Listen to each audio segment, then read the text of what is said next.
Imagine करो कि अगर तांजिरो सन ब्रीदिंग के साथ साथ मून ब्रीदिंग का भी यूज कर पाता तो आखिरकार उसकी पावर किस लेवल पर होती। देखा जाए तो इस टॉपिक को अच्छे से कवर करने के लिए मैंने एक बहुत ही अमेजिंग सिनेरियो को बनाया है, जिसमें आपको स्टोरी के अंदर कई सारे चेंजेस देखने को मिलेंगे। तो इस स्टोरी में जब तांजिरो चारकोल बेच के सुबह अपने घर पे आता है, तब वो अपनी फैमिली के हर एक मेंबर को मरा हुआ देखता है। यहाँ तक कि इस बार नेजुको भी सर्वाइव नहीं कर पाती। अब आप लोग जरूर यही सोच रहे होंगे कि अगर नेजुको तांजिरो के साथ नहीं है, तांजिरो डीमन स्लेयर बनने का भी नहीं सोचेगा। लेकिन इस स्टोरी में ऐसा नहीं होने वाला, क्योंकि तांजिरो इस बार डीमन स्लेयर इसलिए बनेगा ताकि वो उस डीमन को मार सके जिसने तांजिरो की फैमिली को मारा है। और फिर आगे यहाँ पर तांजिरो ग्यू से मिलता है, जो कि उसे उरोकोडाकी के बारे में बताता है। और उरोकोडाकी के अंडर में 2 साल तक ट्रेनिंग करने के बाद तांजिरो एक डीमन स्लेयर बन जाता है। लेकिन इस बार तांजिरो की पावर बहुत ज्यादा होगी, बिकॉज इस बार तांजिरो ने अपनी पावर्स को बढ़ाने के लिए और भी ज्यादा ट्रेनिंग की है। और क्योंकि इस बार तांजिरो की पावर पहले से बहुत ज्यादा है, इसलिए तांजिरो फाइनल सिलेक्शन को आसानी से पार कर लेता है। और फिर आगे तांजिरो का मुकाबला होता है रुई से, जहाँ पर तांजिरो अकेला रुई के अगेंस्ट फाइट करता है। और क्योंकि तांजिरो इस बार रुई के अगेंस्ट अकेला फाइट कर रहा है, इसीलिए उसे इस फाइट में थोड़ी बहुत दिक्कत होती है। लेकिन जब यहाँ पर तांजिरो सन ब्रीदिंग को अनलॉक कर लेता है, तब यहाँ पर उसे रुई के खिलाफ लड़ने में थोड़ी आसानी हो जाती है।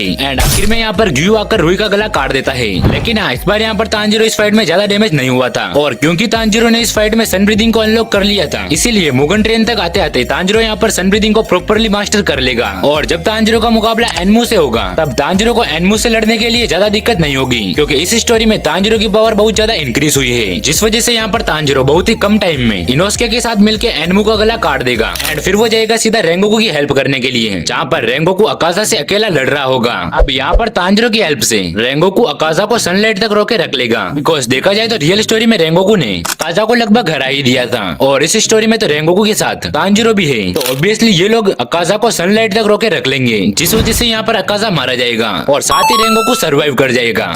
अब मुगन ट्रेन के बाद आती है एंटरटेनमेंट डिस्ट्रिक्ट, जहाँ पर अगर मैं सीधा सीधा कहूँ तो तेंगेन और इनोस्के यहाँ पर मारे जाएंगे, क्योंकि भले ही इन लोगों ने दाकी और ग्योतारो को हरा दिया हो, लेकिन तेंगेन और इनोस्के के अंदर अभी भी ग्योतारो का पॉइजन है। और देखा जाए तो इस पॉइजन का एंटीडोट सिर्फ एक ही कैरेक्टर के पास था, और वो थी नेजुको। और फिलहाल इस स्टोरी में नेजुको जिंदा नहीं है, और अगर नेजुको जिंदा नहीं है तो यहाँ पर तेंगेन और इनोस्के भी जिंदा नहीं बचेंगे। भले ही यहाँ पर स्टोरी के 2 बहुत ही इंपॉर्टेंट कैरेक्टर मारे गए हों, लेकिन स्टोरी का जो सबसे इंपॉर्टेंट पार्ट है वो अब यहीं से शुरू होने वाला है। तेंगेन और इनोस्के की डेथ ने तांजिरो को और भी पावरफुल बनने पर मजबूर कर दिया है, जिस वजह से यहाँ पर तांजिरो और भी ज्यादा ट्रेनिंग करके अपनी सन ब्रीदिंग के लेवल को और भी ज्यादा इंक्रीज करता जा रहा है। लेकिन अब यहीं से शुरू होती है तांजिरो की मून ब्रीदिंग को सीखने की जर्नी। जब तांजिरो अपनी ट्रेनिंग कर रहा होगा, तब अचानक से उसे अपने माइंड में योरिची की झलक दिखाई देगी, जैसा कि ओरिजिनल स्टोरी में उसके साथ होता था। और यहाँ पर वो योरिची की मेमोरीज के अंदर योरिची और मिचिकात्सु को देखता है, जहाँ पर मिचिकात्सु और योरिची दोनों ही अपनी अपनी ब्रीदिंग के बारे में एक दूसरे को बता रहे होते हैं। और जब मिचिकात्सु अपनी मून ब्रीदिंग को योरिची के सामने परफॉर्म करके बताता है, तब ये पॉइंट तांजिरो के माइंड में फिट हो जाता है। और जब इस स्टोरी में तांजिरो को मून ब्रीदिंग के बारे में पता चलता है, तो यहाँ पर तांजिरो मून ब्रीदिंग को सीखना भी शुरू कर देता है। लेकिन यहाँ पर वो मून ब्रीदिंग के एक भी फॉर्म को सही से परफॉर्म नहीं कर पाता। और अपनी मून ब्रीदिंग की ट्रेनिंग के टाइम पर डीमन स्लेयर कॉर्प से उसे मैसेज मिलता है कि अब उसे स्वॉर्डस्मिथ विलेज में जाना है। तो यहाँ पर तांजिरो अपनी ट्रेनिंग को छोड़कर सीधा स्वॉर्डस्मिथ विलेज में चला जाता है, जहाँ पर तांजिरो हैंतेंगू के क्लोन्स के अगेंस्ट काफी अच्छे से फाइट कर रहा होता है। और इसी फाइट के दौरान तांजिरो को फिर से योरिची और मिचिकात्सु की एक झलक दिखाई देती है, जिसमें मिचिकात्सु योरिची को ये बता रहा होता है कि किस तरह से उसने अपनी मून ब्रीदिंग को बनाया और उसे मास्टर किया। और जब मिचिकात्सु योरिची को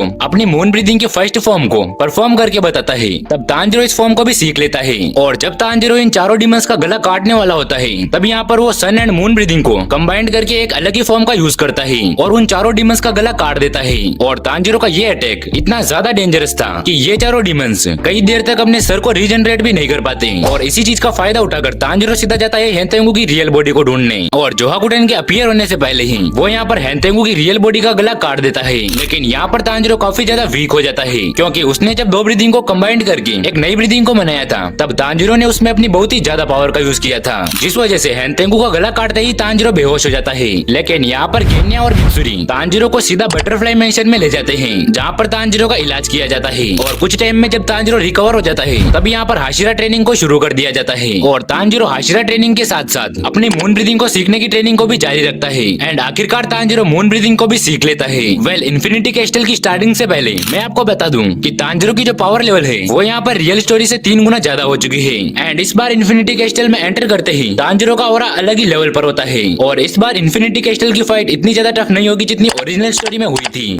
देखा जाए तो इस बार डोमा के अगेंस्ट कनाओ, शिनोबू और मुइचिरो फाइट करेंगे। और इस फाइट में कनाओ और मुइचिरो सर्वाइव कर जाएंगे। और यहाँ पर ओरिजिनल स्टोरी की तरह ही शिनोबू मारी जाएगी। वहीं दूसरी तरफ ज़ेनात्सु काइगाकू के अगेंस्ट अपनी फाइट को कंप्लीट करेगा और इस बार नागिमे के अगेंस्ट लड़ने के लिए ओबनाई, मित्सुरी और ग्यू जाएंगे, जो कि इस बार नागिमे को आसानी से हरा देंगे। एंड इस बार कोकुशिबू से लड़ने के लिए ग्योमे, सानेमी, तांजिरो, रेंगोकू एंड गेन्या जाएंगे। एंड यहाँ पर जब तांजिरो सन ब्रीदिंग का यूज करेगा तब यहाँ पर कोकुशिबू हैरान हो जाएगा, क्योंकि जो ब्रीदिंग स्टाइल सेंगोकू एरा के बड़े बड़े आश्रा नहीं सीख पाए वो आखिर इस बच्चे ने कैसे सीख ली। एंड जब यहाँ पर Tanjiro sun and moon breathing को कंबाइन करके अपनी नई ब्रीदिंग का यूज करेगा तब ये सीन कोकुशिबू को बहुत ही ज्यादा चौंकाने वाला होगा, बिकॉज वो ब्रीदिंग जिसे डीमन स्लेयर की हिस्ट्री से ही मिटा दिया गया था उसके बारे में आखिर तांजिरो को कैसे पता चला। और देखा जाए तो इस बार कोकुशिबू इस फाइट में अपनी सारी लिमिट्स को क्रॉस कर देगा, जिस वजह से यहाँ पर इस फाइट में रेंगोकू एंड गेन्या मारे जाएंगे। लेकिन हाँ, कोकुशिबू को हराने के बाद और फिर ग्योमे, सानेमी एंड तांजिरो मुजान की तरफ चले जाते हैं और वहाँ पर जाकर ये लोग सबसे पहले देखते हैं कि मित्सुरी, ओबनाई एंड ग्यू मुजान से लड़ रहे होते हैं। एंड जैसे ही ग्योमे, सानेमी एंड तांजिरो यहाँ पर आ जाते हैं तो ये सिचुएशन थोड़ी बहुत इजी हो जाती है। एंड इस फाइट को कंटिन्यू करते समय ज़ेनात्सु, कनाओ एंड मुइचिरो भी यहाँ पर आ जाते हैं। एंड आखिरकार ये लोग मुजान को सनराइज तक रोके रख लेते हैं। वेल, आपको ये स्टोरी कैसी लगी आप मुझे कमेंट में बताना। और हाँ, एक और बात, अगर आप लोग इस चैनल की मेंबरशिप खरीदते हो तो आप इन सभी चीजों का फायदा उठा सकते हो। बाकी मिलते हैं नेक्स्ट वीडियो में, तब तक के लिए ट्रेलर वाली वीडियो जरूर देखना। तो इस वीडियो में हम लोग देखने वाले हैं कि क्या होता अगर स्वॉर्ड्समिथ विलेज में योको और हेंतेंगू के अगेंस्ट फाइट्स के लिए अदर आश्रास को भेजा जाता। वेल, इसके लिए मैंने आश्रास की 4 टीम्स को बनाया है, जिसमें सानेमी एंड ओबनाई, गियू और Shinobu, Rengoku and Mitsuri and आखिर में तेंगेन और म्यूचिरो। और हाँ, ग्योमे यहाँ पर अकेला जाएगा। मगर क्यों?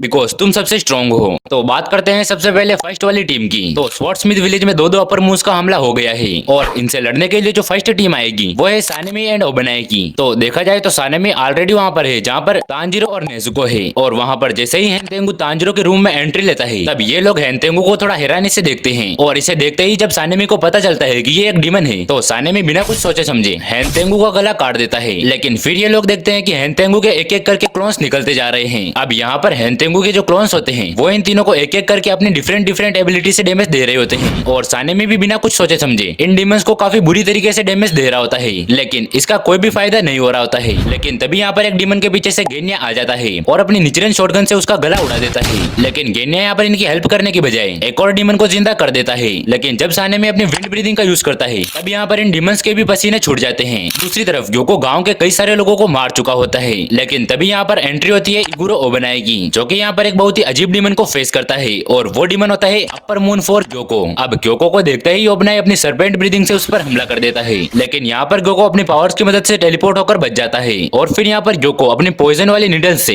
ओबनाई पर हमला कर देता है। लेकिन यहाँ पर ओबनाई इन लोगों को बचाते बचाते इन पॉइजन वाली नीडल से हिट हो जाता है। और जब ओबनाई देखता है कि इस नीडल्स का उसके ऊपर कोई असर हो रहा है तब उसे पता चलता है कि ये नीडल्स पॉइजन से भरी हुई थी और यहाँ पर पॉइजन की वजह से ओबनाई की बॉडी वीक होती जाती है। लेकिन फिर भी यहाँ पर ओबनाई ग्योको से फाइट करता है और यहाँ पर ग्योको तो अपनी टेलीपोर्टेशन पावर की मदद से ओबनाई के सारे अटैक्स को डॉज कर रहा था। लेकिन ग्योको के अटैक से बचने के लिए उसे काफी ज्यादा दिक्कत हो रही थी। लेकिन तभी यहाँ पर ओबनाई को अपनी बैक स्टोरी याद आती है, जिसमें ओबनाई को एक वीक बॉय से लेकर अपने आश्रा बनने की जर्नी के बारे में याद आता है, जिस वजह से यहाँ पर ओबनाई का डीमन स्लेयर मार्क अनलॉक हो जाता है। और जैसे ही ओबनाई का डीमन स्लेयर मार्क अनलॉक होता है वो ग्योको का गला काट देता है। हाँ, मुझे पता है कि आप लोग जरूर यही सोच रहे होंगे कि डीमन स्लेयर मार्क के बिना भी ओबनाई उसे हरा सकता था। वेल, देखा जाए तो आप लोगों की बात बिल्कुल सही है, लेकिन ग्योको का खेल जल्दी से खत्म करने के लिए मैंने यहाँ पर ओबनाई का डीमन स्लेयर मार्क अनलॉक कर दिया।